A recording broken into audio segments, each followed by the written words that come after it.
fuera del estado de la Florida para quienes hayan ingresado de manera ilegal. Vamos a tener a María Montoya. Ella es especialista en Derechos Migratorios, consultora en Derecho Constitucional y directora de Montoya Consulting. Doctora Montoya, un gusto conversar con usted. Bienvenida a Zona Éxito. Bienvenida, ¿cómo está? Buenos días, saludos para ambas y saludos para todas las personas que nos escuchan a esta hora. ¿Qué representa una legislación como la que se está planteando en Florida para los inmigrantes?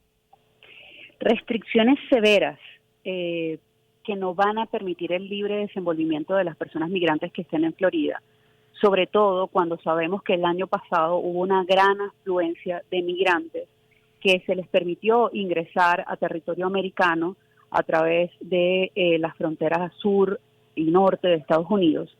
Colocar esta restricción en este momento resulta bastante obvio que definitivamente esta legislación lo que va a causar es un problema cultural seguramente dentro de ese estado. ¿Y por qué digo cultural? Bueno, porque comenzaremos a ver manifestaciones de xenofobia con respecto a los inmigrantes que hayan entrado de forma irregular, recordando que los migrantes no son en sí mismos ilegales, porque son seres humanos y la migración es un derecho consagrado en la Declaración Universal de Derechos Humanos, que es elegir a dónde puedo ir yo a vivir. Estas restricciones hablan de invalidar identificaciones, como comentaban ustedes en la introducción del tema, ciertas licencias e incluso solicitan un conteo o un registro en hospitales, aun cuando dicen que no quieren obtener la identificación de los migrantes, pero sí saber cuál es el gasto público que representa atender inmigrantes que están en condición irregular. El derecho a la salud también es un derecho establecido en las constituciones de todos los países del mundo y establecido como un derecho humano. Esto nos puede hacer pensar que este conteo podría en algún momento, por ejemplo, en el sector salud, decidir ese estado en particular, siendo autónomo y soberano, que se decida, en el caso de aprobación de esta ley, que no pueden atender en el sector salud a un inmigrante que no esté regularizado. Es decir, negarle la atención médica. Negarle la atención médica, cosa que es peligrosísima porque las repercusiones pueden ser incontables y pareciera que no se lo está viendo en contexto. Ahora, María Montoya es nuestra invitada especializada en derechos migratorios, pero ¿cuántos pasos le faltan a estos proyectos de ley para podérsele dar el visto bueno o rechazarse? A ver, estos proyectos apenas están en fase inicial y además es una propuesta del gobernador de Florida, donde él hace algunas aseveraciones.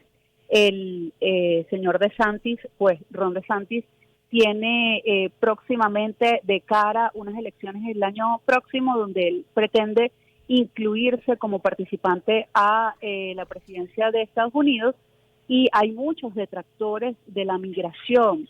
Ahora hablamos de la migración de los venezolanos, que fue la más concurrida el año pasado, y en este momento estamos hablando de la migración en general. Las normativas o las leyes normalmente no son de aprobación inmediata. Es un proyecto de ley que aún le faltan muchos pasos. Sin embargo, si DeSantis y su grupo de trabajo consiguen el apoyo de aquellos todos detractores en ese estado, podría tener una buena posibilidad de aprobación de la ley. Sin embargo, también habría que evaluar lo que les acabo de comentar, la ligereza que se toma, por ejemplo, en el sector salud, y ver que se están vulnerando derechos fundamentales sería también arriesgado y peligroso si él considera estos rumores, que son rumores a viva voz, de que él pretende lanzarse a la candidatura de Estados Unidos. Pero, doctora Montoya, este proyecto de ley, ambas legislaciones, ¿no serían incompatibles con esa política que incluso algunos gobernadores republicanos han estado aplicando de trasladar en autobús a los migrantes irregulares desde sus estados a otros estados en donde estén gobernando demócratas? Claro, pero ¿cuál es el issue de esta situación? Los estados separados en bloques en Estados Unidos tienen legislaciones diferentes al estado central. No como por ejemplo en Venezuela, que la legislación es única y aplicable a todos los estados que conforman el país. Cuando usted habla del traslado de migrantes desde, por ejemplo, el estado de Florida hacia otros estados como Nueva York, por ejemplo, es por el alegato que ciertamente Florida no es un estado santuario donde se protege la migración.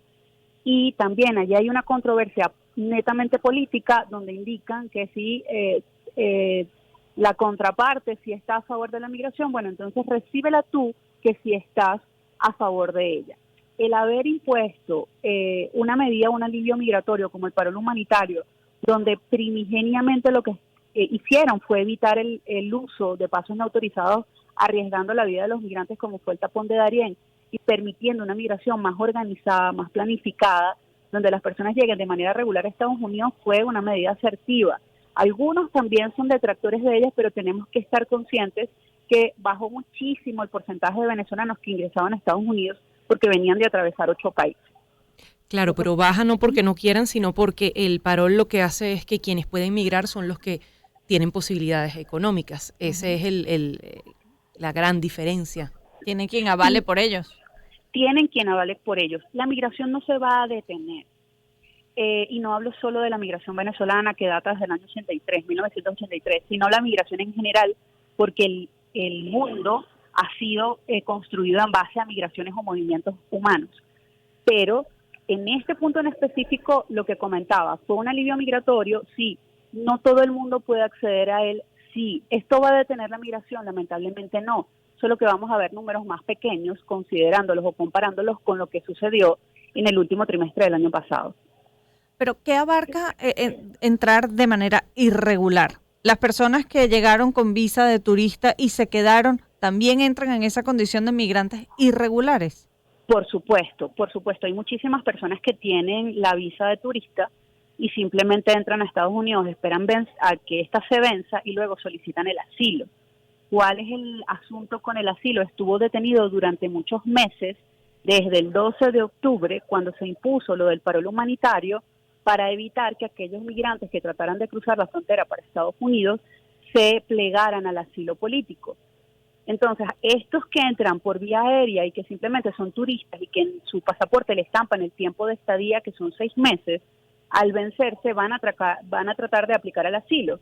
Muchos piensan que pueden aplicar al TPS y es un pensamiento incorrecto porque no pueden sino quienes hubieran vivido en Estados Unidos antes del 8 de marzo de 2021. El proceso de regularización a través del TPS es diferente al parol y es diferente al asilo y eso también hay que aclarar. María, muchísimas gracias por su tiempo. No, siempre a la orden, por favor. María Montoya, especializada en Derecho Migratorio, doctora en Derecho Constitucional. Hablando de esos nuevos proyectos de ley en Florida que restringen el movimiento de las personas que entren de manera irregular, 9:35 de la mañana. Nos vamos escuchando a